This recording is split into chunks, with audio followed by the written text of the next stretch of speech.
وليدات واش اخباركم؟ بخير. كلشي مزيان؟ ماشي مزيان. سميتي عويشه، واليوم انا فرحانه بزاف باش غادي نكون معاكم لانه غادي ندويو على واحد الموضوع كيهمنا بزاف في حياتنا. ولكن قبل ما نبداو ما كرهتش كل واحد فيكم يقول لي السميه ديالو. انا سميتي ايناس ايهاب العمارتي. في هاد اللقاءات اللي غادي ندويو على التامين، الاهميه ديالو ولاش كيصلح، وحتى الحوايجات اللي نقدروا نديروا ليهم التامين في حياتنا باش نعيشوا مرتاحين. فاهمين؟ فاهمين. شكون فيكم كيعرف شنو هو التامين؟ انا. التامين هي شي حاجه اللي كتخلينا نحافظوا على الصحه ديالنا ولا نحافظوا على شي حاجه اللي عزيزه علينا باش ما تضيع عليناش. وناداك تعرفي شنو هو التامين؟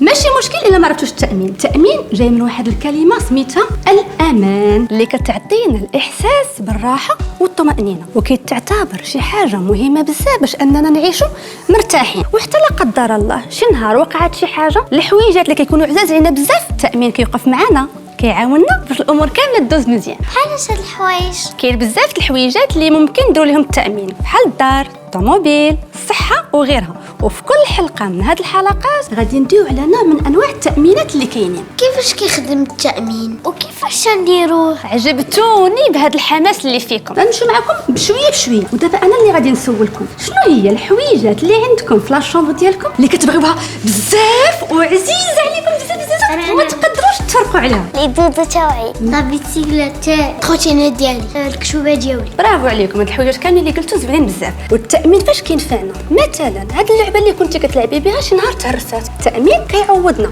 كيعطينا الفلوس باش نصوبوا اللعبه ديالك، ويقدر بعض المرات يعطينا الفلوس باش نشريو حاجه جديده. في الاول عطيتكم مثال بالالعاب ديالكم باش تفهموني مزيان، ولكن دابا غادي نرجعوا للواقع.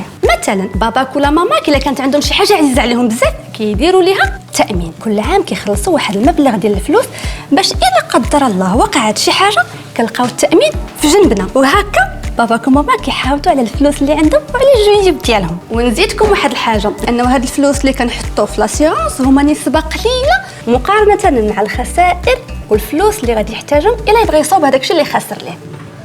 فهمتوني دابا؟ مثلا الطوموبيل ديال باباك لا قدر الله دار واحد لاكسيدون، اولا كنا جالسين في الدار ديالنا ترونكيل ما علينا ما بينا، ولكن بقى الفيضان. هنا التامين هو اللي كيعوضنا. دابا حنا وصلنا لنهايه الحلقه ديالنا، وباش نعرف شكون اللي كان متبع معايا مزيان غادي نسولكم شنو هو التامين. الا طاحت لينا شي حاجه كنمشيو عند التامين كيعطينا فلوس باش نعوضوا داكشي اللي مشى. وانتي ندى؟ وملي جات تخسر لينا شي حاجه ديالنا حنا نقدروا نمشيو وناخذوا الفلوس باش نصايبوها. برافو عليك حتى انتي. وانت شنو هو التامين؟ التامين هو اللي كيخلينا نحافظوا على داكشي اللي بغينا. برافو عليكم، الاجوبه ديالكم كامله مزيانه. في الحلقات اللي جايه غادي ندويو على كل نوع من انواع التامينات بطريقه مفصله. ما تنسوش بارطاجيو هذه الحلقه مع صحابكم، وحتى نتوما الولادات اللي كتفرجوا فينا بارطاجيو الحلقه باش هكا تكون الاستفاده للجميع.